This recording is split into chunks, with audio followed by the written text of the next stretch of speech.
Oh, we're a minute late. Queen Anne's Lacey. Yes. That's it. That's your issue. That's pretty. We running? I have 701, so we're going to go ahead and get started. We are on page 307, looking at humanity and death. In my dreams, I see us completing this whole chapter in one night. Wow. Are you sleepwalking too? It could be. Let's pray. Father, we are so grateful for Jesus that has, through his life and through his death and resurrection, absolutely revolutionized mankind's perception of death. And Father, that we do not have to fear it any longer. In fact, we can embrace it and realize it is a pathway to freedom, to escape this world with its problems and enter into a brand new world where there is no more pain, no more death, no more suffering, no more disease, no more heartache. Father, we are grateful that you wish to restore all of heaven and earth and humanity, and that one day that will take place. But for us, when we're more than likely going to face our own death, we are grateful that you have done this for us. Help us to better understand your heart and your perspective, and especially what your word has to say about this, that we might truly live because we have no fear of death. In Jesus' name we pray. Precious in the sight of the Lord is the death of his saints, Psalm 116:15.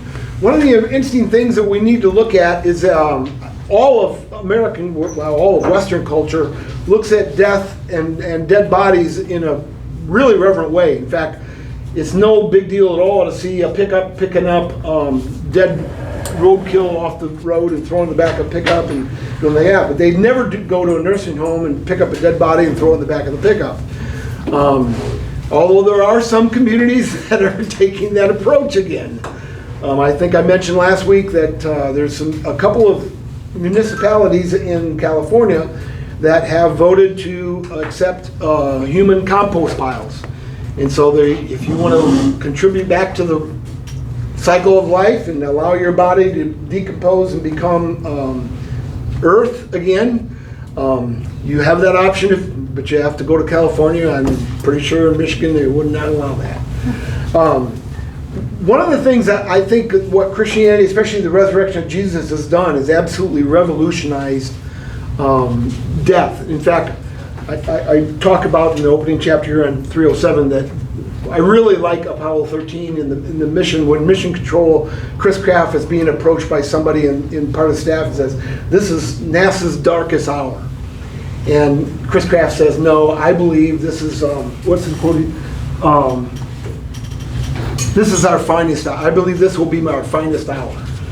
And I really believe that that's what Jesus has done through the resurrection. What looks like the end has actually become the end of the beginning, which is a song that was popular 20 years ago. And it gives us a whole new perspective on death because of what Christ has accomplished. Thoughts before we dive into the quotes and the verses? I know for myself, having done probably well over 300 funerals, I don't fear it at all like I did when I was in high school. And hopefully I can convey that to families and stuff when we're going through a funeral service.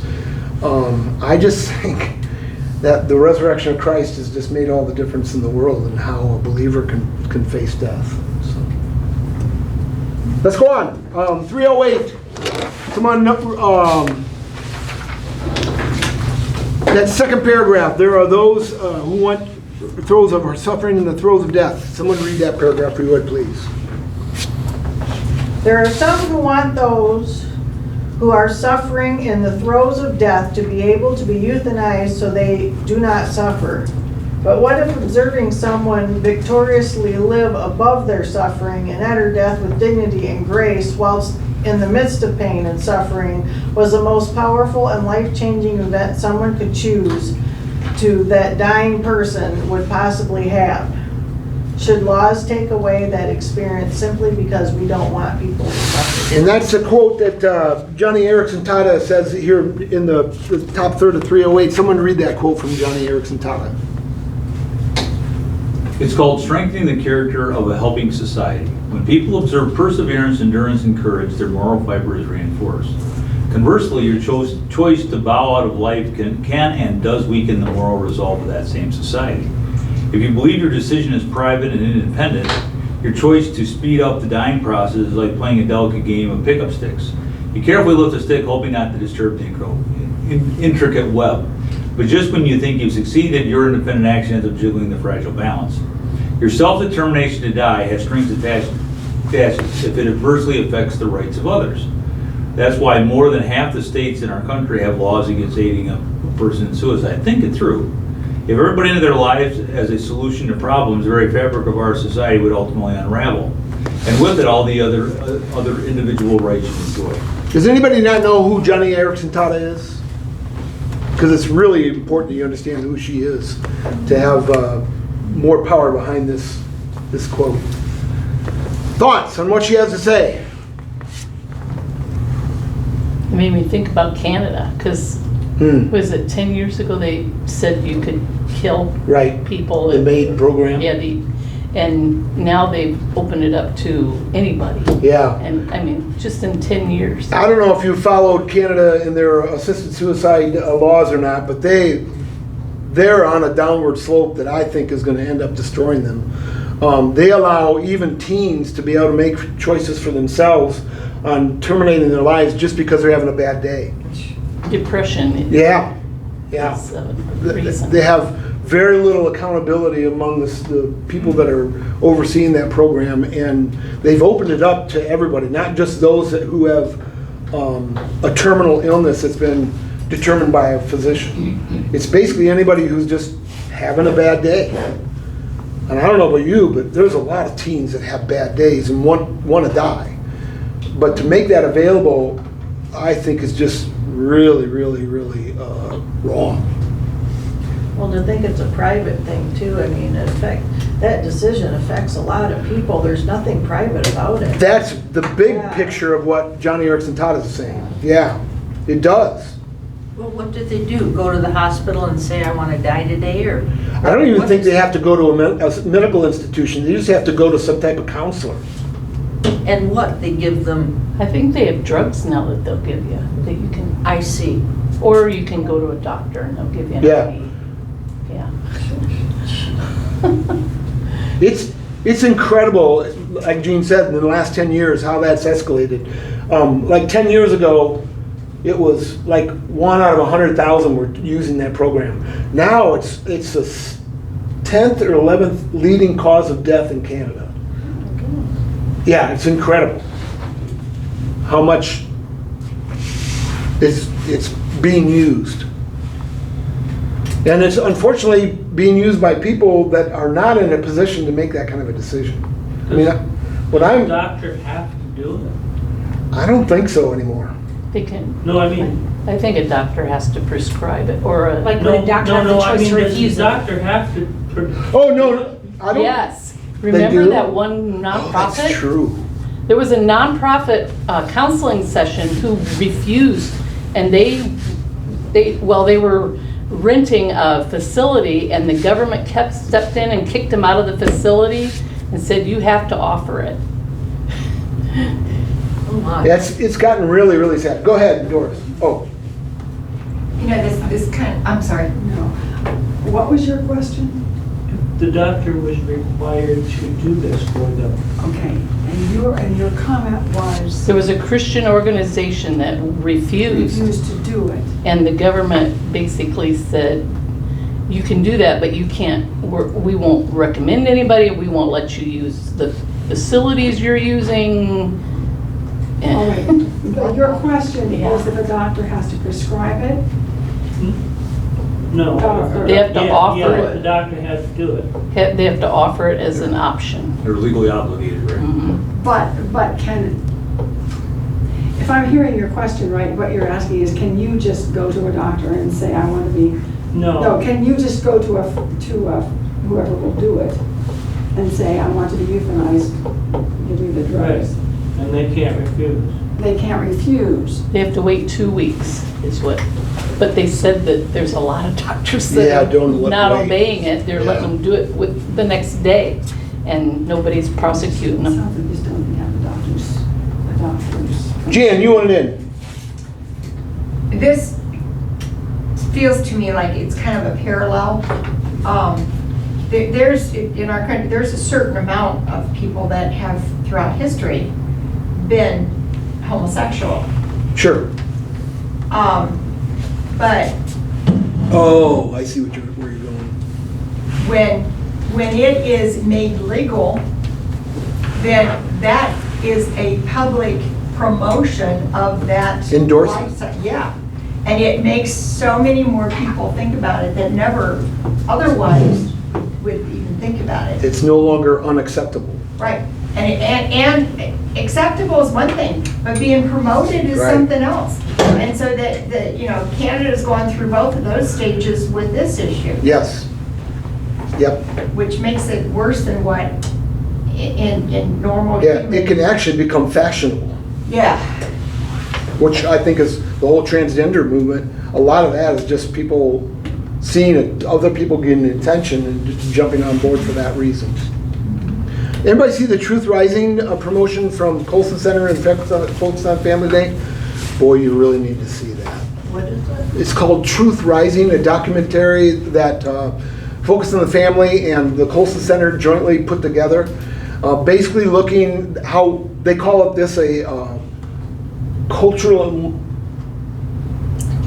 cultural moment, basically, that we're at the threshold of either deteriorating as a culture, or we can renew our commitment to the Christian values that made our culture great, or we can do nothing and just completely disintegrate. Where you access It's it? really, Um, it's free, it's just truthrising.org. Okay. And It's about- I think it's on YouTube too. Hour and a half long. It's really good. It just came out today. Mhm. Yes, And- noon today. Noon today was the first day we released it. you already watched it? Yeah, I've been waiting all week to watch it. I have it on the calendar, noon on Friday, because they've been promoting it for 2 weeks, All summer. all summer. And it lived up to its billing. It's really, really good. Chills, because it's so good. Well, Gene had chills. Good show, Good bad chill, show? good chill. Good show. What was the title again on it? Truth Rising. Basically, they look at how there's been several dozens, if not hundreds, of civilizations that have rose to incredible prominence and then now are just completely disintegrated. And why does that happen? Roman Empire, Greek Empire, Mayan Empire, Incas. Inca Empire, they start with a Chinese, was it Chinese It or was Inca? Incas. Was it Incas? Okay. Anyway, with this incredible facility that apparently 1,800 years ago, I don't know. yeah, so a long time ago was, I mean, the architecture and the structure is incredible. And 400 years ago, it's completely abandoned. So it got overgrown by the forest. And I think they called it the largest Ruins of a temple. religious ruins in the world. And it's huge. And they basically use that as their platform to say, how does this happen? How does this civilization that showed prominence and dominance and incredible nobility and excellence, how does it become nothing in a matter of hundreds of years or so? And then looking at our culture and how we're at a moment where if we don't do something and return back to the values that made us great, we'll disintegrate and we'll be nothing in 100 years or so. Other thoughts before we go on? Yeah, Fred. I guess the whole thing, especially thinking of the Canadian situation, and I guess I'm applying it to things I'm seeing in school, is I'm trying to understand, because basically what you're saying is, okay, if you run into hard times, here's the easy way out. Yes. That's what Canada is promoting. Unfortunately, Dr. K was promoting. When did we as a, I'm gonna bounce the camera. I'm seeing the same mentality. Is that when did we get away from trying to, because excellence is usually developed through pushing through hard times. And then when did we get to, I mean, when have you seen a movie where the hero ran into a hard time and just quit? I mean, they usually, that's when they. Not a real popular movie. Yeah, get a real resolve and then they fight through the, and when did we get to the point? I'm seeing with kids simply just not pushing themselves. We have kids quitting sports because the coach is pushing them too hard. We're seeing students not taking the harder classes because it's too much work. And this just seems to be this, where we're just on the word, and the fact that I mean, it blows my mind that you'd say, I'm feeling bad today. Okay, just kill yourself. I mean, to me, that's just, I mean, when did we get to the point where we say, okay, let's get you better, or versus let's just end it. I think that's part of the Truth Rising documentary as well, that we as a culture have surrendered our nobility as human beings. Unfortunately, I think socialized medicine in Canada has been behind most of this push. Guess what? Who pays for all the bills of people that are medically sick for years and years and years? Right. I mean, it goes through the government. So for them, it's economically viable to promote this. So versus having somebody in long-term care, if we can just take care Terminate of that, them. we no longer have to pay for all that. Right, exactly. That's probably a very good point. Doris, looked like you wanted to say something. Yes, Tolkien's trilogy, I think, is a beautiful example of this, and especially when Sam talks to Frodo and says, you know, Frodo, we really shouldn't be here, but had we known what it would be like, but we landed here. And he goes on to say how heroes are the stories. You know, how, you know, he always thought that heroes pursued, you know, adventure, but maybe they just found themselves there, and how many times, you know, they could have turned back, but they didn't. And anyway, out of that conversation, so I wonder if anybody will talk about us. Tell me the story about Frodo, and you know, that whole idea that those who push through those difficult times are the ones that are the heroes. Boy, this It's such a poignant. He does. It's such so beautiful. I just ruined what he says, but No. it's so beautiful. What you're saying is so congruent with the whole Truth Rising, because they feature Jack Phillips with the cake, Colorado cake decorator that went through the Supreme Court. They talk with Chloe Cole, who was a transition girl and then realized what a disaster was. Now she talks over the world about how this is a big mistake and transition should not be done. They talk to that's what, 5 or 6 people that have pushed through. Babylon Bee people. Yeah, the Babylon Bee. Seth Dillon with the Babylon Bee, and how they push through the adversity of people rejecting them because of the stance that they took, and how they weren't looking for any confrontation. They weren't looking for this. They were just doing their job, making cakes. Then all of a sudden, they landed in this position where they had to take a stand or retreat from their convictions. And they decided to take a stand, and the whole video is to rise them up and say, we can too. If we just have convictions and we're willing to stick it out, God will be with us to help us endure those kind of persecutions. So, yeah, Seth Dillon's story was really interesting. Really interesting. Don't share it. Yeah, I should. Outside of religion, how much of this is a reflection of the breakdown of the family? When you have mom and dad and they just give up on each other, Sure. and the children see that, Absolutely. and then society sees that, and they all say, well, we should just be able to give up whenever we want to. Ted has brought us back to where I wanted to be with this whole discussion, because that's Johnny Erickson Tada's thing. She really pushes in the book that we need people that die well. That even though they're suffering and they're in a lot of pain and it's taking months and even years for them to go through the dying process, that they're choosing to live and endure as long as God allows them to live in this world, and do it nobly and looking to God for their strength. That I don't know about you, but it ennobles me to take heart and take strength when I see a brother or sister in Christ that's really struggling. And I know what kind of pain, well, I don't know what kind of pain they're in, but I know they're in a lot of pain.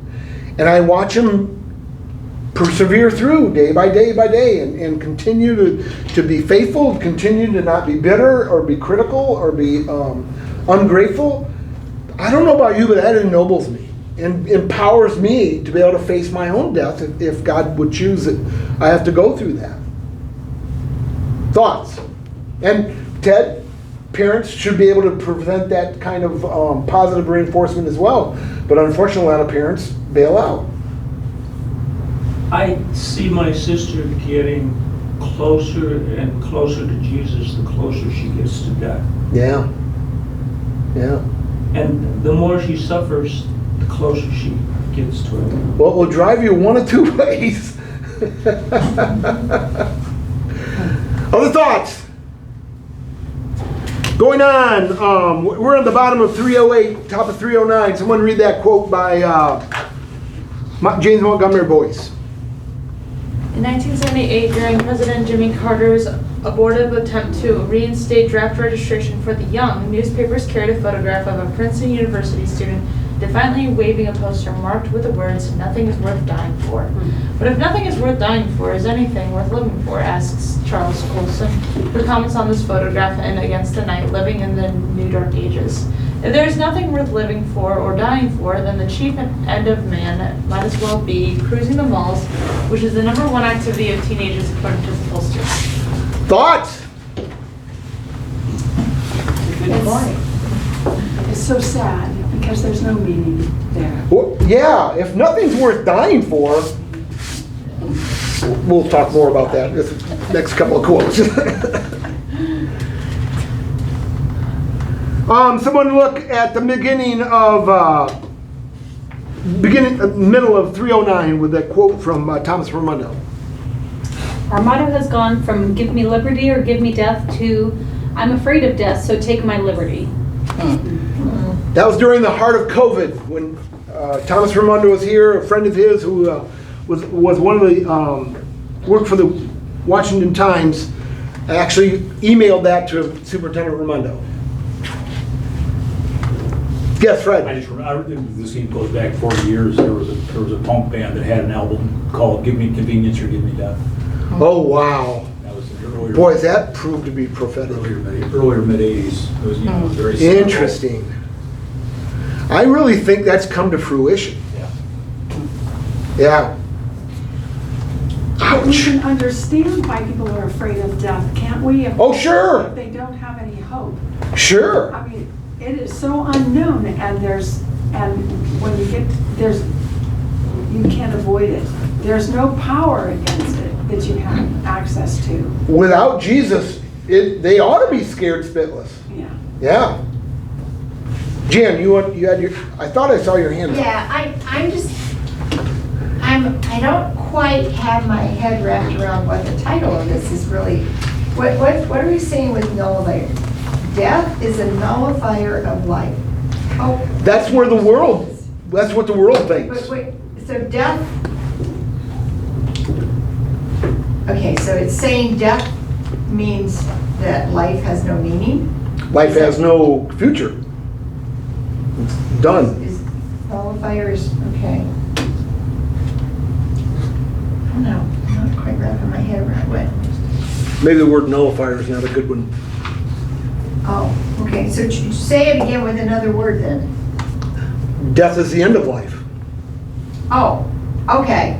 Yeah, that makes more sense to me. I don't know why I'm That's all right. So death is, I may change that in future editions. Other thoughts before we go on? But if you think, what you guys were just saying,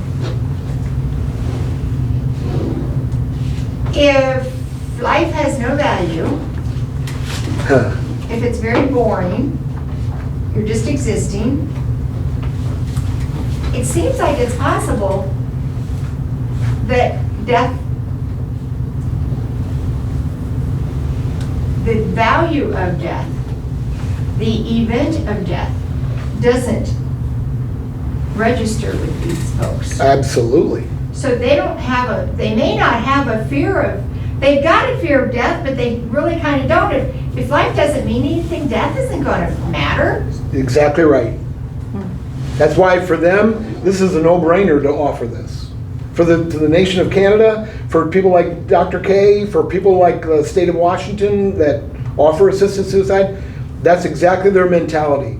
Life has no meaning, and so what if we offer death? It just accelerates the inevitable. It ends the pain. Yes, for a lot of people, it doesn't end the pain. So there's a value to it from that From perspective. that perspective. Yeah, But yeah. please understand, you have to have a complete worldview that does not include any life after death at all in order to embrace that. Yeah. Interesting though, I just read, I don't remember where, somewhere in the last week, an atheist was totally pro-life because he said there is nothing after death, so why would you Wow. do it? You Wow, know, that's if you're interesting thinking this is all there is, Right. why would anybody not let people have it? Embrace it as much as you can. Mhm. Yeah. Interesting. But it seems like that it is justified even by Christians who will say, Oh, sure. I'm in so much pain. Sure. And if I take my life, then I'll be with Jesus. Yes, sure. The enemy is so cunning, isn't he? Oh, Doris. It's an understatement of the century. Going on, as opposed to this is bottom 309, as opposed to the Princeton students protesting against President Carter's reinstating of the Stewart Act, nearly all of us believe there are things worth dying for and worth living for. How does one decide what is worth dying for?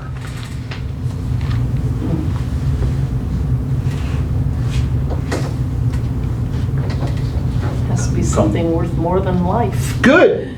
Yeah, good. So it just comes down to what the individual values or their convictions are. Okay? I mean, anybody that signs up for the military and knows that there's a possibility of them going into war has to have some understanding of that, or they're being foolish to sign up for that. Thoughts? You can die falling in your house. True. So what you're just saying about the military, you know, if you sign up for the military, you know that you can die. Well, if you get out of bed, you know you can die. Chances are a lot higher though. Okay, yes. Let me put it this way. Depending on your age. Yeah. To be a police officer in Washington, D.C., Oh. Yeah. because, I mean, at one time, I don't know if it's still current or not, but at one time, they led, per capita, they led the world in homicides.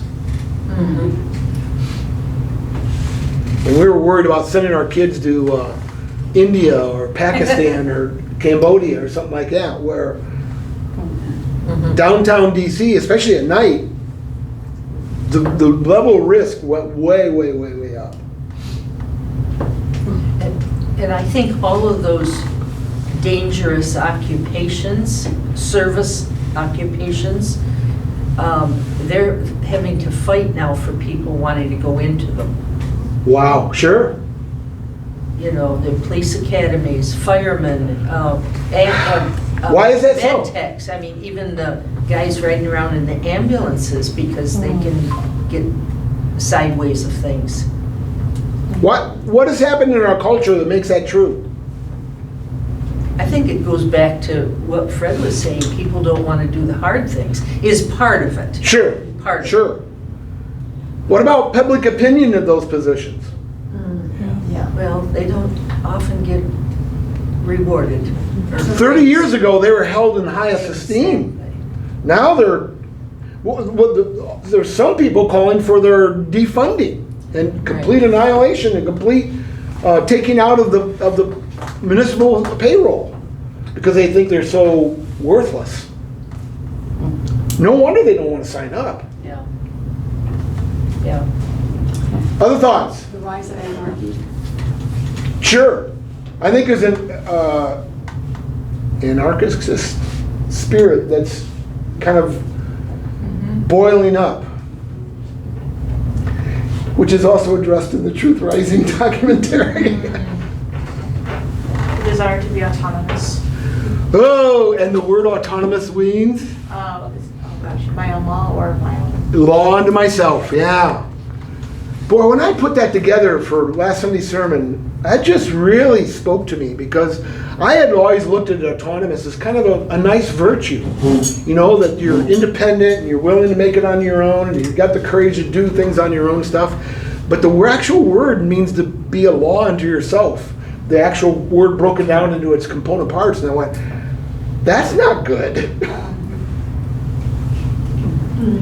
Yeah. Is that the same as being a god unto yourself? Well, sure it is. Sure it is.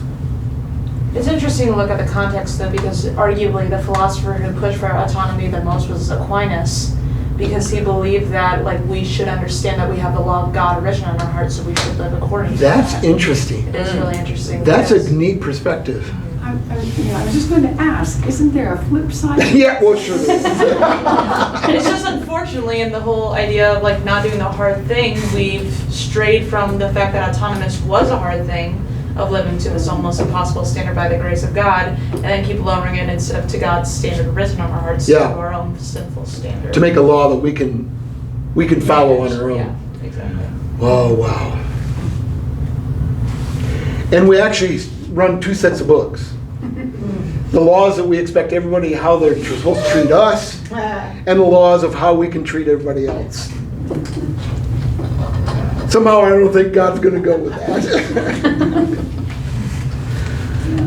Existing or capable of existing independently?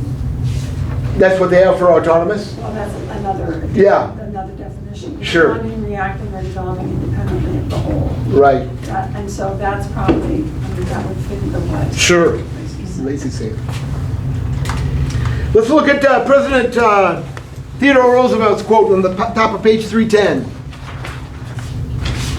The man who fears death more than dishonor, more than failure to perform duty, is a poor citizen, and the nation that regards war as the worst of all evils, and the avoidance of war as the highest good, is a wretched and contemptible nation, and it is well that it should vanish from the face of the earth. Now you gotta understand who Teddy Roosevelt is first. I've read a couple of biographies of his, and he was an extraordinary individual. Thoughts on this quote for face value only? But explain extraordinary. Give us a little Teddy bit more of a Roosevelt history lesson. Was not a quitter. Oh golly, no. Did he have polio? Yes, as a 4-year-old. He had polio as a 4-year-old, and they told him he would never walk. Never walk, Never yeah. be able to run. Yes. And he forced himself to overcome all of his Handicaps. disabilities. Yeah. He would sit in his, as a governor of New York, he would sit in his office, getting a haircut, dictating to his secretary, correspondence going all over the world, dictating to another person what he had to do for his private life, and dictating to another person his book that he was writing, all 3 at the same time, while getting a haircut. The greatest story is he's on a 40-foot cliff, and he sees a bird down there that he really wants a picture of really badly. So he tells his aide that is with him, tie a rope around my feet and lower me down this cliff so I can take a picture of this bird. The guy lowers him down and realizes he can't get him back up. So Roosevelt says, "Just drop me!" And he did. Ow, ow. He just was fearless. I mean, my personal favorite story was when he was running for president for his 3rd term. Oh, yes. And while he was giving a speech, like a man just came up and pretty much shot him like in the chest, like almost point blank. Yes. But he had like his folded up speech in his like pocket and his glasses that I think it went 3 inches in his chest though. Yes. Like, it went deep He ended in. up dying from it, didn't No, he? no, no. He no. lived. Oh, Yeah. okay. Because he actually finished his speech. Like, he didn't go to the hospital until another 90 minutes. But they were able to take out the bullet and he continued campaigning to go for presidency. He refused to not do that speech. But you're shot. I don't care. Not gonna let that guy win. And was it he that passed away just shortly after his, getting into his third term? He didn't make the third term. He got, no, wasn't Didn't elected. win the elected. no. Yeah. Was it Wilson that beat him out? Yeah, because he was going against his own party of Taft. Yeah, yeah. I don't like the current president we have. Okay. He just became fearless. And I think a lot of it has to do with what Ted shared earlier. He had faced polio as a little kid, realized that he could either surrender to his polio and be worthless as an individual, or he could fight really, really hard in order to make something of his life. And he just made a lot of his life. And his I think his experience with death at that point of having polio just re-energized him and charged him to charge is a really good word to use for Teddy Roosevelt. He charged forward in everything that he did. If what he is saying here is that if we are unwilling to fight for what we feel is right, because we fear it, Right. then we are weak and wretched. And don't deserve to have a nation of our own. Right. Right. When, I guess that's what I would take. I think that's the bottom line of what he's saying. Yeah. Other thoughts before we go on? Middle of 310. Someone read that quote by Michael Bowman. We must learn to live in the expectation of death. We must learn that we are finite. We must fulfill our vocation. Death reminds us that there is a cutoff point. Without this sense of termination, we become lazy and aimless. Death provides urgency. Thoughts? Moses, the psalm he talks about this? About counting our days? Yeah. Yeah. Is it 91? Psalm 91? I think so. I think it is. Helps to number our days. Did I hear somebody over this way? I just said amen. Oh, okay. Hebrews 2, 14 and 15. Someone read that passage if you would, please. Since the children have flesh and blood, Jesus too shared in their humanity, so that by his death he might destroy him who holds the power of death, that is the devil, and free those who all their lives were held in slavery by the fear of death. Boy, I love that verse. I should use that in funerals more often, shouldn't I? You're right. I don't. I should. I have to change it. Did you say funeral tomorrow? No, Oh, not until the 26th. okay. Yeah. Carol? Yeah, Carol Spalding's. That's the first one I know that I have. So. Going ahead, death with dignity. Someone read 1 Corinthians 15:26. It's a really short one. The last enemy to be destroyed is death. Death with dignity has become a fairly common phrase since the work of Dr. Death, Dr. Kevorkian back in the 80s. He promoted the idea that human beings should not have to suffer. Therefore, he offered to kill by lethal injection those who were tired of life or tired of suffering. Is bailing out on life dignified? Why or why not?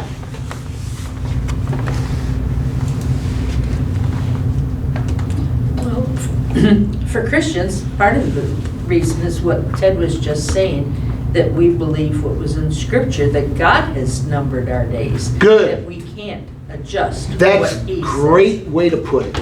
Yeah, great way to put it. Yeah, go ahead. Going along with what you were talking about earlier, how much of a testimony those people dying Yeah. well can be to others, we're taking away that ability. 'Cause I think most of us believe that everybody has a purpose to their dying breath, and you are giving up on that purpose and forfeiting that when you Yeah, give up. And good.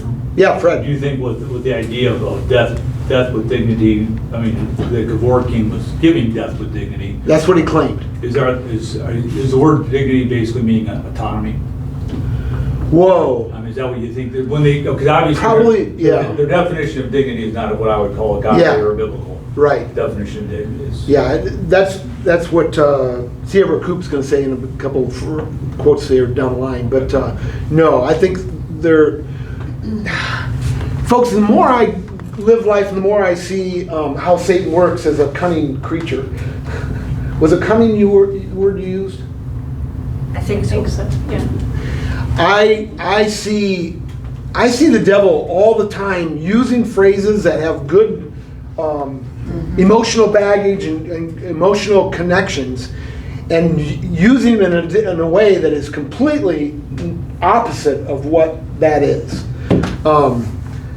Like pro-choice, it sounds so noble that everybody should have a choice, but in the context in which they're using it, it's not. And I think death with dignity is one of those twisting of the term dignity to really not mean what they intended to mean. It could mean, though, that a person still has physical capability, being dignified in their life, whereas sometimes if you have to live out the rest of your life, it's not so dignified. Well, and that's a whole different story. It is. Yeah.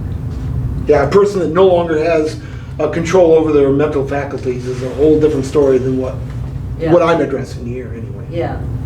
I don't know if he had that in as a Dr. possibility. Kevorkian that I know of never took the life of someone who did not volunteer to submit to that.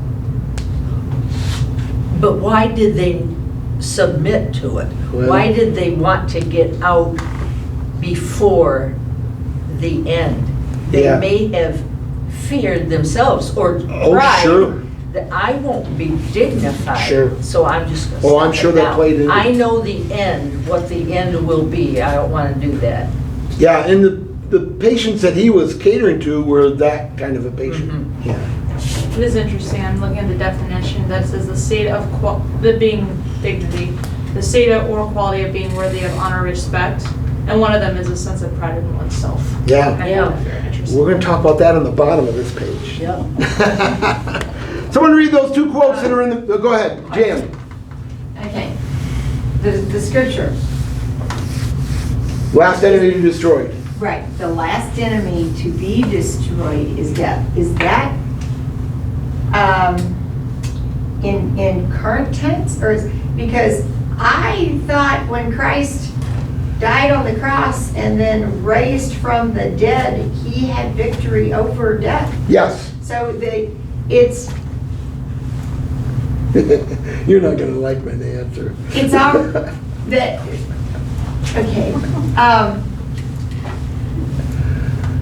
Death has already been, okay, is him having victory over death the same as death being destroyed? Yes. It's the passage, right, 1 Corinthians? Sure, right, 1 Corinthians Yeah, 15. talks right. about where's your sting. But isn't death for us the defeat? Yeah, Of the last enemy.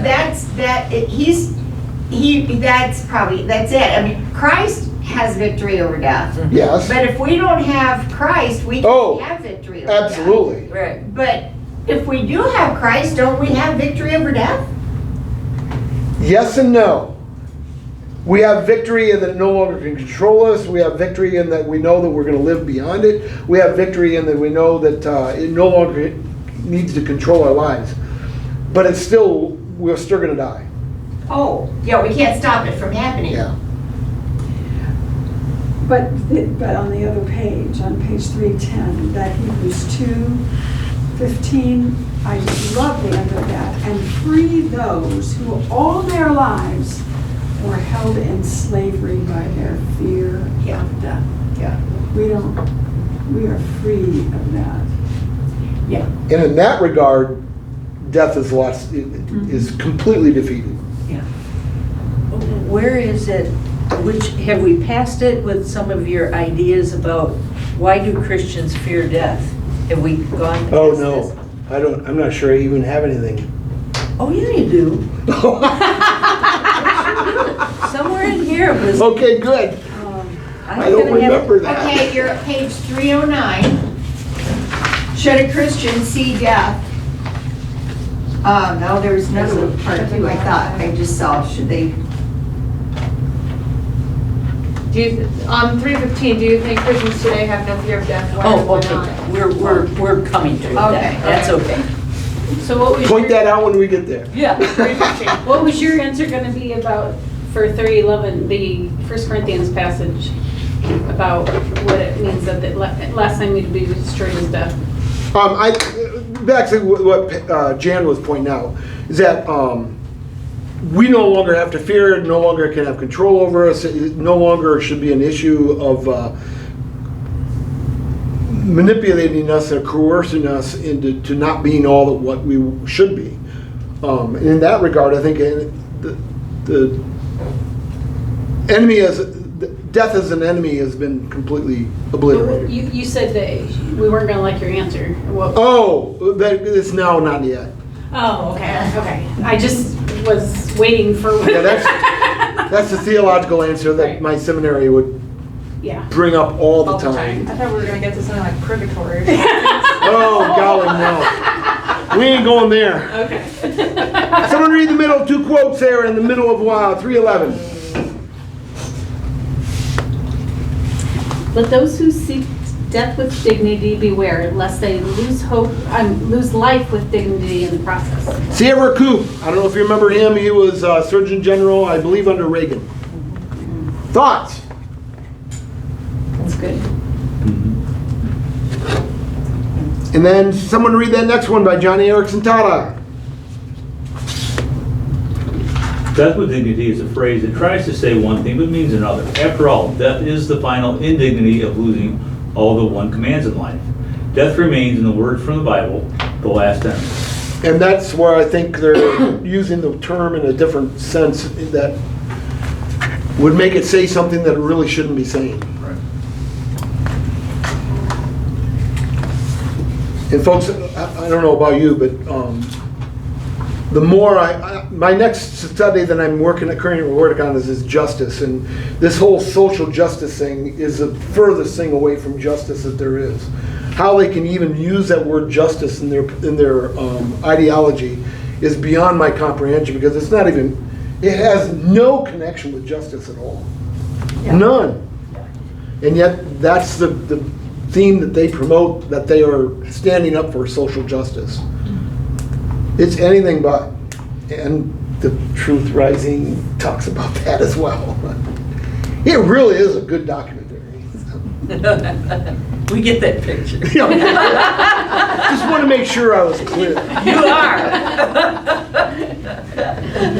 You know, it's the social justice and all that to me, and I this is just, I'm probably wrong, but I tie that into the whole communist push to try to take over the nation, and that ties into the fact that communism is anti-God.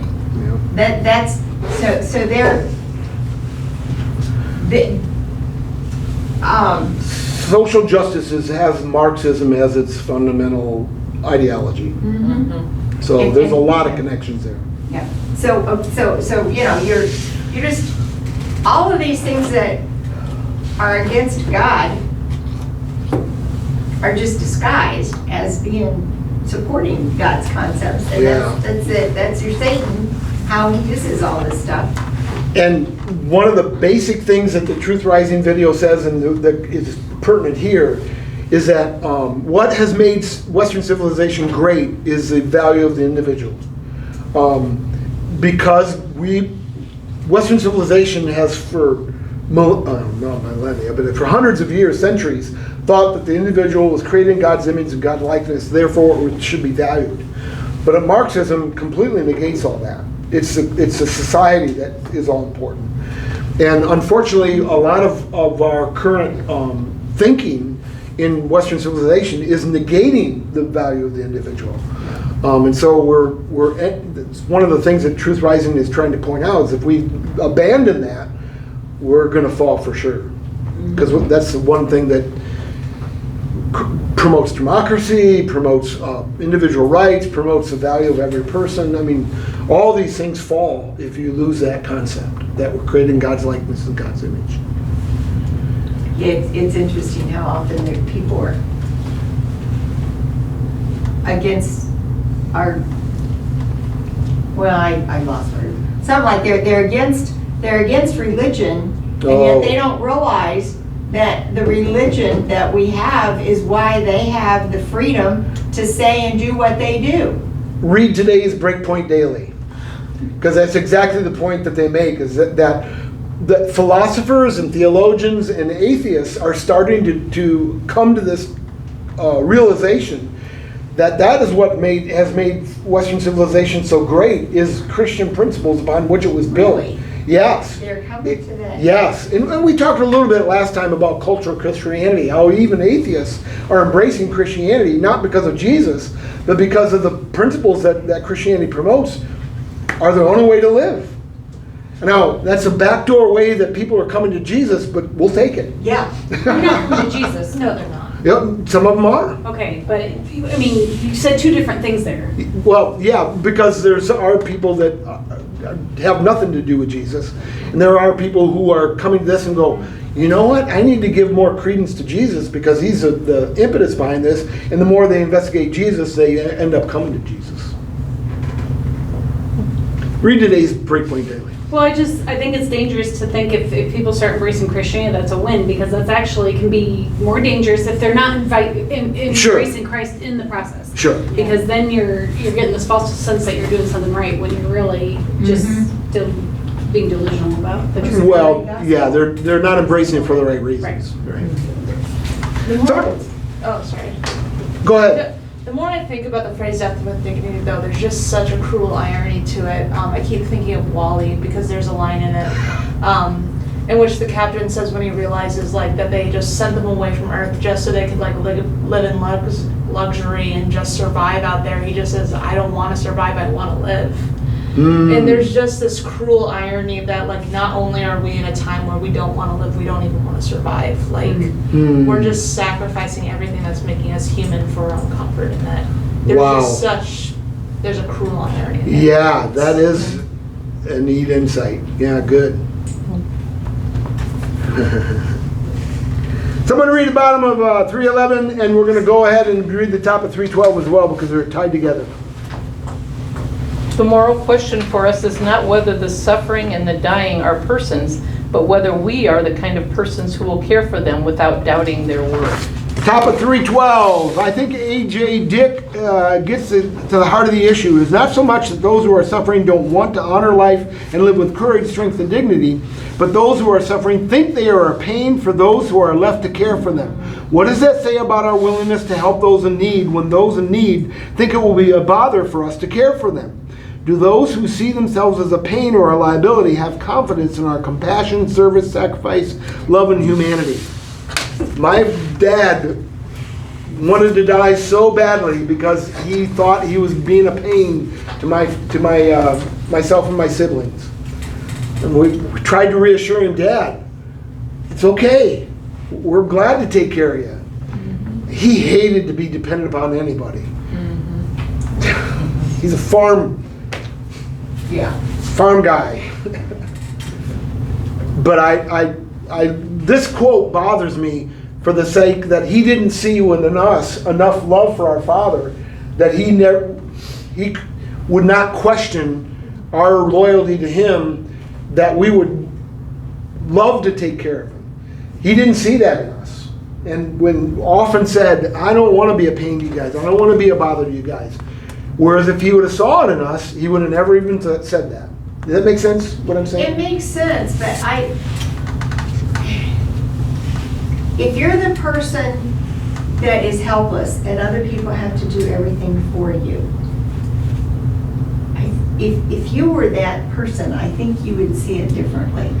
But if your children could convey to you enough, Dad, you are so valuable to me, I consider it an absolute honor to be able to take care of you. Yes, but I hear you. knowing that you you also have lives to live. Sure. Out of respect for you, I don't want to usurp more of your time than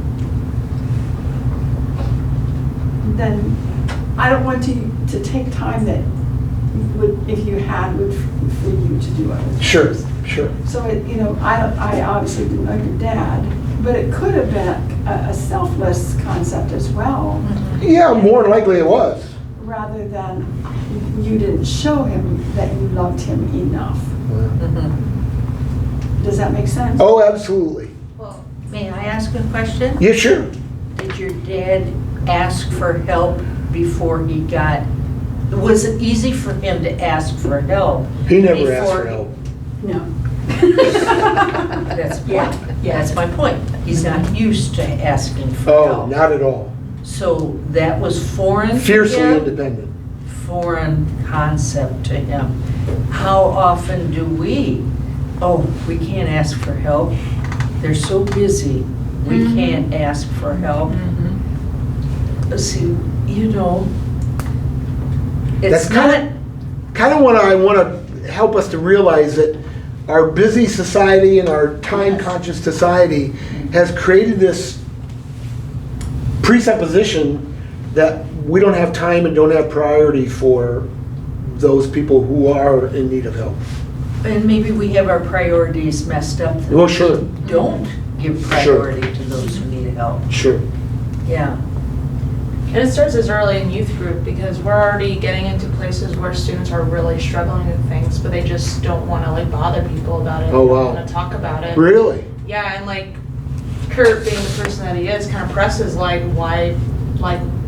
clearly you're struggling with stuff, why aren't you sharing? He's like, oh, I don't want to be a burden on anyone. I don't want you guys to worry about me. And he just challenges them. If you knew a friend was struggling, would you feel it's bothersome for them to come? No, I would want my friend to come to them and pour it out if that makes them feel better. And he's pretty open. He's like, I feel like what you're feeling is actually a sense of pride. You don't want people to feel like you need the help. You want to. I'm sure that's the way it was with Grandpa.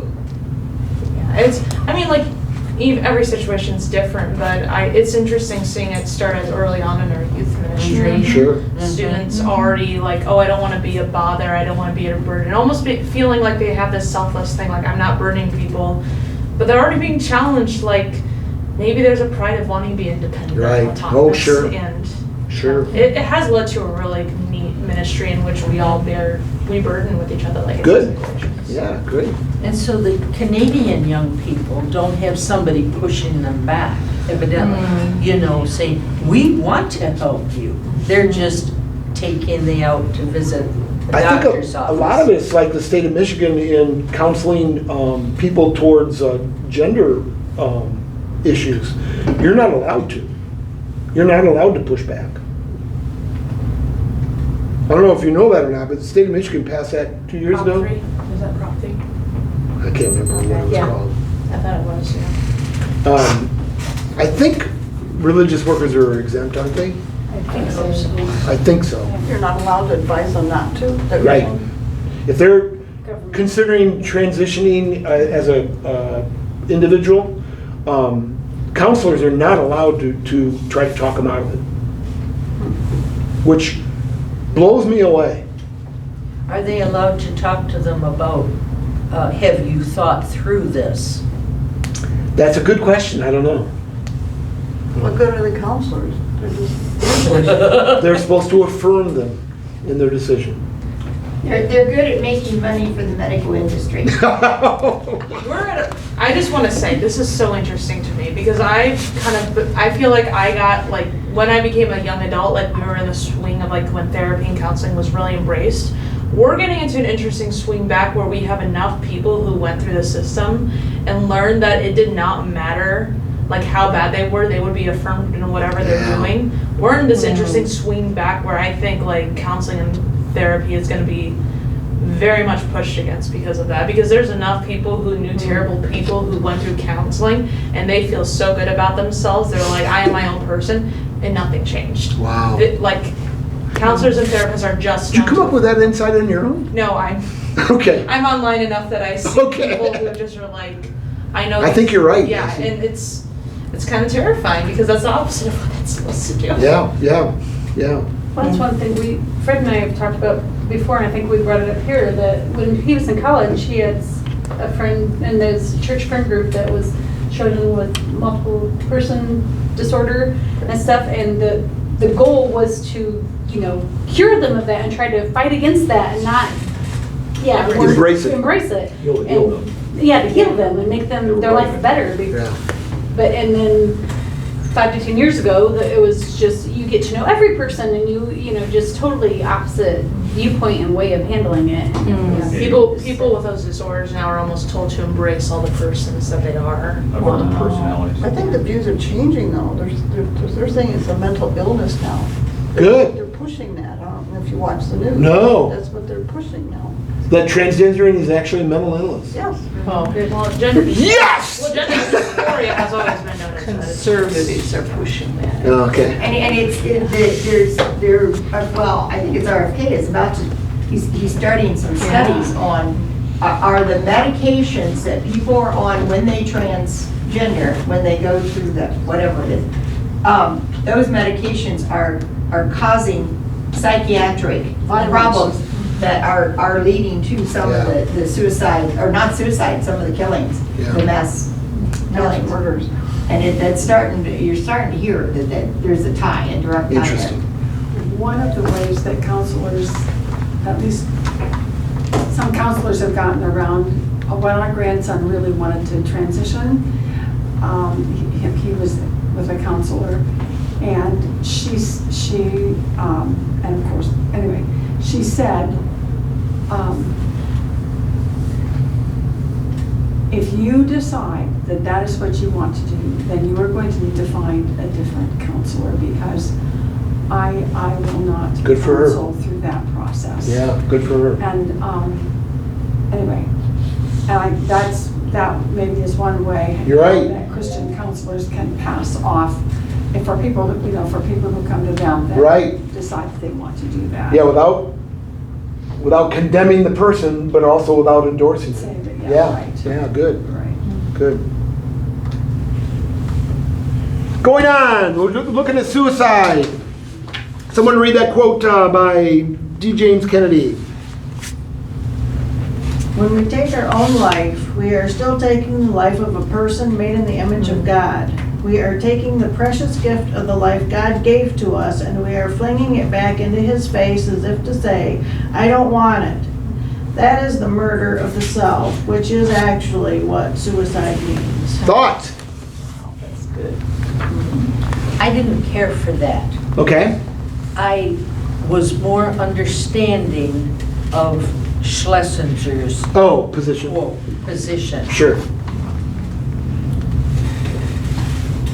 Let's take a look at that one. Okay. Yeah. Page 313, top 20%. The Jewish perspective on suicide is that the individual has sinned only if he has killed him or herself with one's full wits. Most people who kill themselves are at wit's end. In this situation, the suicide most usually occurs in the midst of depression. Unless it can be proven that the individual killed him or herself as a decided informed act, it is not considered deliberate. The despondent suicide would be given burial rights and respect. The Catholic Church's doctrine is similar. Grave psychological disturbances, anguish, suffering, or torture can diminish the responsibility of the one committing suicide. The eternal salvation of people who have taken their own lives, is of course God's venue. By ways known to Him alone, God can provide the opportunity for salutary repentance. Thoughts on those two quotes? Can they be reconciled? I mean, God's grace goes through everything, right? Everything. Yeah, so even if it is an unforgivable sin or like the Catholic Church considers it a mortal sin, right? I guess besides these Right. situations. Right. But, I mean, God's grace covers it all, so. Covers everything. It really hit me when there was a graduate of Spring Arbor who was in ministry and took his life. And I just said, I just knew he was under depression Sure. or something. Right. Something was very much wrong. And I think other suicide victims that I've heard of, something was very much wrong. It wasn't like the kids in Canada maybe just saying, I've had a bad day, I want to end it. I mean, they don't even know what a bad day is, really. But, you know, it's just, that's more, okay, I'm tired of being here. But so many people have hurts, problems, emotional trauma that I don't think they see any way out of it. Yeah, oh, The definitely. pain is so intense. Yeah, definitely. And I think we Christians need to look at that. That's why I didn't like that first quote seemed Sure. as though, you know, it's just all wrong. Sure. And we have to be a little more understanding and understand God's grace in this to know how to handle it. You have a weird smile on your face, No, Lacey. I was thinking the next quote about Augustine, and I don't want to discuss that. Other thoughts? Well, I was just going to say this is one reason why I feel like it's very difficult for me to feel good about making any kind of a judgment call on suicide. Sure. Because there is no way how to distinguish. Right. You know, From a human perspective. Yes, absolutely not. That's God's business. So I totally agree. While I take this position, yeah, you are taking the life. Legally. Yes. Right. But when it comes to making a judgment call on suicide, I'm glad God makes that decision, not me. absolutely. He knows the conditions Right. in which it was done and all that, and so I'm very happy to. Me too. Let's go. At the same time, Jody. either way. At the same time, I do think we can't diminish what God considers sin either. Sure. That I think even if all these things are present, people are depressed, they're at their wits' end, all that stuff, it still doesn't mean they're not taking away God's precious gift and flinging it in his face and all those things. God's grace is just so much bigger than Right. our depravity. So I think both are true. And I just, Even though they're throwing it in God's face, they don't know they're throwing it in God's face. They're not even thinking about that. They're thinking about Right. their own needs, their but own. that goes back to, I feel that goes back to pride too, though. And I'm not saying that that's not from a human perspective, we can understand where they're at, we can understand their depression. It's terrible situations, and I'm not trying to minimize that. But at the same time, I don't think we can underestimate the gift God's given us with life either. And I think that's just something you got to keep in tension there. And Sure. it's like a lot of things in the Christian faith that both can be present Sure. simultaneously, and we just got to keep both in mind. It goes back to Satan is a really good liar. Yeah. Yeah. He Yeah. sees this. And I wonder if you know somebody's depressed, telling them what D. James Kennedy says might wake them up to, I shouldn't think about that. Yeah. Going on. Okay, yeah, let's go to this next one. From J. Duma. When we live and die in God's presence, we do not exercise self-determination over ourselves. When God says that we may not kill, then we must not proceed stubbornly to put an end to our own lives. The wish for death can be a Christian desire even outside of the dying stage of life. We may even pray for that, but that kind of praying itself presupposes that we must leave the realization thereof to God himself. I think that's a really good quote. I mean, the Apostle Paul says, hey, if you want to kill me, go ahead, make my day. But if I continue to live, it's better for you all. Thoughts? I love this next section. Death is a pathway to freedom. Someone read as many verses as you can, then we'll take over. For as in Adam all die, so in Christ all will be alive. So will it be with the resurrection of the dead. The body that is sown is perishable, and is raised imperishable. It is sown in dishonor, it is raised in glory. It is sown in weakness, it is raised in power. It is sown a natural body, it is raised a spiritual body. If there is a natural body, there is also a spiritual body. For the perishable must clothe itself with the imperishable, and the mortal with immortality.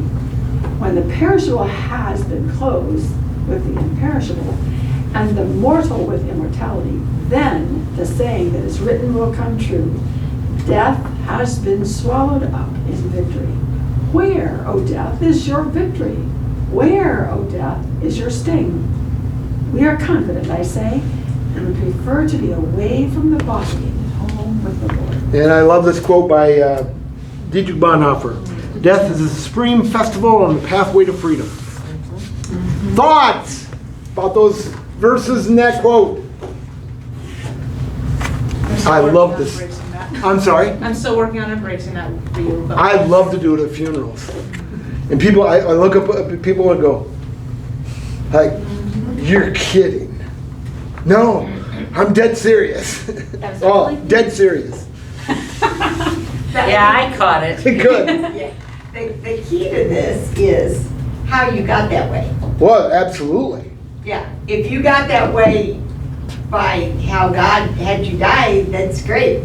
But if you got that way by something that you did yourself, then that's where it gets. Or if you got that way by smoking something that's now illegal in Michigan, then that'd be a different. If you got that way by committing suicide, Okay. then you're. I mean, it still has the same result, Sure. but it feels better if God did it than you. Whole different approach. And I do think, Lacey, there's hope for you in your aging process, because we were just talking about this last night or tonight, I forget. In the last 24 hours, we were talking about how, Fred was talking about how he doesn't fear death at all now, where it was a big fear a few decades ago, and just, and so I think just time is part of the equation, but it comes through all these, just realizing, yeah. I think our culture has done a great job of cultivating fear of death. We don't go to funerals hardly at all. I'm shocked at the number of people that are in their 50s and 60s, and this is their first funeral because mom or dad's passed away. I'm going, where have you been all your life? And we used to die at home. We die in institutions, or we die in hospitals away from family. We used to hold funerals in homes. We don't do that anymore. And so we've taken death and created this extraordinary fear of it by not dealing with it. And I think that's a big mistake. I just finished reading Onions. Oh, John. Pilgrim's Progress? Yes, with the grandkids this week. And of course, the entrance into the celestial city. And it was really interesting because it just seemed like it was very appropriate for me to share a little bit about learning my experience with his father's passing with the boys. Daniel would have remembered great grandpa, but of course Isaac was too young. But it was fascinating because they were extremely attentive, and I thought to myself, you know what? They're going to see us in a casket someday, most likely, and I want them to have the hope that Absolutely. that we experience.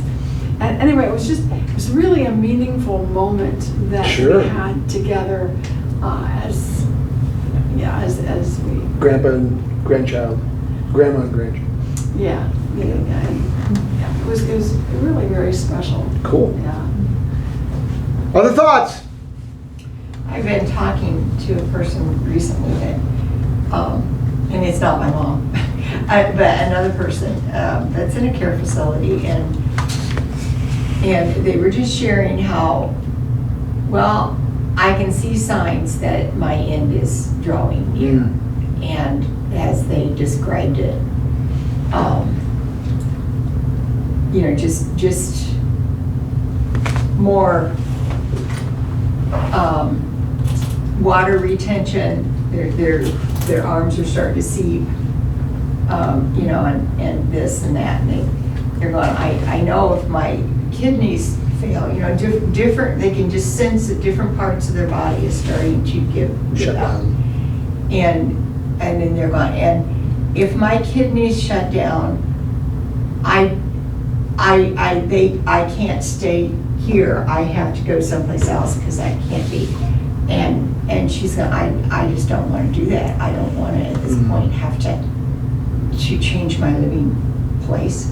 And then she's explaining, but I'm okay with all of this. I'm certainly okay with my death. But I feel so bad about those that I'm leaving behind. And we hear that time and time again. We probably all feel that in here ourselves. That we don't mind dying ourselves. That's wonderful because we're going to be with Jesus. But we feel bad about those we're leaving behind. Why? As we were talking, and she's going, well, I have no fear of death because I love Christ, but I have family members that don't love Christ. They have a fear of death, and we all understand that perspective as Christians. But it dawned on me today. I said, you know what? Because of you seeing your body giving out, you seeing your progression towards your end, that gives you the permission to be just as straightforward with all your non-believing family members, to explaining, I have no fear of death. You have a fear of death, and I have a fear. You have a fear of death because you don't have the same security that I have in Christ. And I mean, you go through your whole life wanting to share Christ with your family and your friends, but you don't want to make them mad at you and make enemies, so you're walking on eggshells. Hey, she can throw those eggshells right out the window now. Yeah, if she's dying, people are going to give her all sorts of grace to say those things. Yeah. And we probably as Christians should look for opportunities to do Well, and more of Jan, that pushing. if she knows that she's passing and her body looks like it's affirming that she's passing, she's been given a great gift. I'm serious. Yeah. If you know that you're going to pass in the next 6 months or so, what kind of a great gift is that for having the courage of, now, I can confront my family member because they'll be gracious to me now because I'm going to die in 6 months or 2 months or whatever. We can be a lot harder. Well, On a lot more I think intensive. family members are more gracious when they're in that situation. I mean, who's going to confront their dad or their mom when they're dying? I mean, boy. They got other issues if that's the case. I want a sign in my casket explaining, I know I'm going to heaven. And if you're here to see my body, you better know you're going to heaven too. You go receive Christ. My tombstone says, he made it. Oh, there you go. We made it. We made it. Yes. And I'm hoping to have inside my casket during the viewing, he made it. Oh, Have you told Chick and Julie that too? I've told the funeral director. Okay. Because I know that, and I just want to make sure that they're not going to be fighting me over When it. you meet with the funeral director, he should explain that to you. Okay. I knew you've been saying that for a long time now, so. That better happen. I'll come If back I'm and there, haunt I'll make sure it happens. you. Someone read the middle quote on 314. Death, of course, is the last enemy, but it is not on that account always to be resisted. God's people can accept death because they look forward to the certainty of immediate fellowship with God and the future resurrection of the body. They are not suicidal, but when it is evident that their life is at an end, they do not desperately, against all natural probability, seek its prolongation. I love that quote. Thoughts? We've been talking about this all night, but that first death is, of course, the last enemy. If you're Christian, death isn't an enemy. Well, yeah, he's just quoting from the Apostle Paul in 1 Corinthians 15. Well, That Christ has defeated the enemy, therefore, the end of the quote is, we don't have to fear. I mean, as physical creatures, though, that are under the curse of sin, it is an enemy. We just recognize that it's already been defeated. Right. true. I think Take Lacey's point. Yeah. I think I mentioned this before, but when my dad was dying, and he knew he was dying, and it was that horribly cold January in 1982 that was where the temperatures just dropped. Anyway, he said, you know, he said, I know what it's like out there in this cold. He said, and the thought of, and I know that it's not a comfortable thing to be thinking about lying in the cemetery in this kind of weather. But he said, you know, I know my body's not going to be there. I'm going to be long gone. But he said, I don't know what heaven's going to be like. I know what this place is like, but I don't know what that place is like. Sure. You know, so you just the unknown. There's a mystery in it that we have to just take the scripture at His word, saying that it's greater than we can ask or imagine. You know, or words can describe. Yeah. Yep. It was just interesting for him to to acknowledge, you know, the reluctance. Just, it wasn't because he didn't know, but I don't know what. Sure. Yeah. Well, a part of what our entire conversation is kind of not hit on, we've kind of on the edges, but I think we don't fear death as much as we're fearing how we're going to die. Yeah. And if it's going to be painful, or if it's going to be, the process. That's what people complain to me about, being scared about being on a plane or something. I go, wow, this big crate when you die. We're done. Or a 38,000-foot free fall. Wild ride. Giant metal tube just flying through the air. You guys are warped. You go on the bike path, I don't have any idea with you. And I said, if I die on the bike path, you just cheer for me. We got time to cover this quote by J. Woodward, and bottom of 314, about 80% of the way down 315. Because Christianity's influence is so pervasive throughout much of the world, it is easy to forget how radical its beliefs once were. Jesus' resurrection forever changed Christians' view of death. Rodney Stark, sociologist at the University of Washington, points out when a major plague hit the ancient Roman Empire, Christians had surprisingly high survival rates. Why?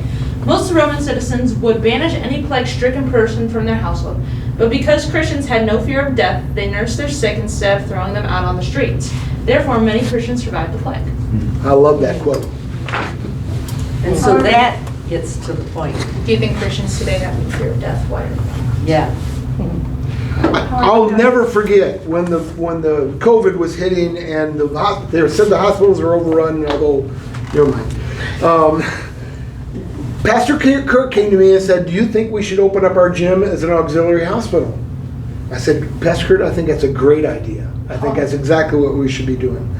It never got to the point where it was necessary for that, because there was always rooms at the Hillsdale Hospital for people to abandon. But this was as it was growing, and the fear that the media was putting on us all, that it was going to overwhelm the nation, it was going to be 30% casualty rate and all those kind of things.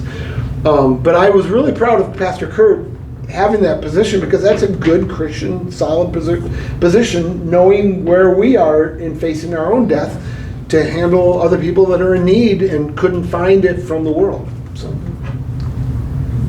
we were right out there in the foyer talking for about 10 minutes. And I have a burn in my psyche, him coming up to me and approaching me. That's great. It's exactly what we should be. But that doesn't answer the question.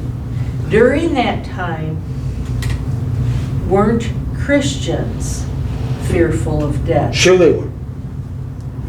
Sure they were. And why were we? It still goes back, I think Christians are afraid of death. They can be. They can be. Sure. But then others aren't, I know. It's not everybody. But Go ahead. society looks at us as, I mean, if, It is. yeah, I mean, the churches that stayed open during COVID, society, thought they were being dangerous, I guess. Not idiots so much as Yeah. endangering everybody. Right. I mean, that's what they were putting on everybody, Right. so. Sure. I don't know if it's so much a matter of fearing death, but it's like, I don't want to die yet. Sure. You know, Good. I have kids, I hope I have grandkids, I have so many things in this life I still want to experience. Good for you. So, Uh-huh. And that's Lacey- why I think that comment about age makes a big difference, how you look at it. Sure. But it rubs me this might be controversial to say, but it rubs me the wrong way that as the church that holds the keys to life and understanding what the purpose of God is, there's something wrong with me when I feel like we had our doors closed for 6 months. Like, if only having them open for people who need them, well, months, periods, like, some were longer than 6 months. We were Right. of churches, yeah. Just the fact that we couldn't even be open for people who needed to realize there's something more than just this life, that rubs me the wrong way, and I think we failed as a church in that. It's good that your grandpa sees that he has a grandchild with the same heart. Well, and the thing, the really frustrating part is that the government should have been permitting churches to make their own decisions on if they wanted to be open or not. But when the government is forcing you, you're what was it, a Essential. Essential. non-essential. Churches are non-essential, but of course the bars were open, but the churches are non-essential. When the government is pushing you, and I'm not saying that's an excuse that one way or the other, but it's really sad that we're living in a country where the government would do that because they're not supposed to. I doubt that will ever happen again. The churches have learned. That's the people Yeah, that are there you alive go. right now. What was that? I mean, It'll never happen again. The churches have learned. yeah, yeah. One thing I appreciated in a lecture at the college, they were talking about the way the church has dealt with COVID. COVID. And one of the things that stuck in my memory was they were saying how the Amish did not fear death, but they worked to help each other cope with it. I thought that was significant. Sure. Where did we sometimes miss the boat Sure. in not preparing people for this The inevitable. Yeah. And I thought it was a beautiful thing. Cool. It is true. It is, yeah. The last quote that we read, that the Christians survived, the Kenneth Woodward quote. However, in Liberia with the Ebola epidemic, that was not the case. They found that Christians often Died at a higher rate. died higher because they were not supposed to touch the Right. bodies of the infected Right. dead, and they believed that they believed that they were supposed to care for Right. those bodies, and so in the process, many did. However, again, if we live or we die in Christ, we win, Exactly. and if we help each other to cope with that, Yeah. I think that's a very godly way of dealing Yeah. with it. Good. Ted, Ted, I'm sorry. Missed you, Ted. When Jesus makes a new earth and a new heaven, will we get to see him set stars on his thumb and put them on his I'm sure Pastor Keith has the answer to that. I don't know. I do want to read this last quote before we call tonight. It's on 3:16. The bottom of the first quote there by James Montgomery Boyce. Jesus never met a funeral that he did not stop. Whoa, where is that? On 3:16, the first quote, last line. Oh, last line. Yep. It's got Gotta a, highlight yeah. it. Thoughts about that quote? We're still looking for it. Oh, It's bolder. begins with Yeah, death the could only not bold exist thing. in the Oh, there, presence of. okay. Very last line of that quote. Cute. If you look at the scriptures, that's true. I think it's true. Every time he came across a funeral, he raised the dead person to life. Thoughts? Yeah. That's kind of the opposite of what we do. And we also don't have the power. Yeah, I think there's a little bit difference there. We will begin with chapter 16 in 2 weeks. You did it. We Hey, got through it. I pushed hard to make sure. We want to make sure done with just 1 week. Yeah. 9:19 is what I've got. Is that right? 14 days from now. Hopefully there's corn. Before we dismiss, can I make Sure. a couple comments?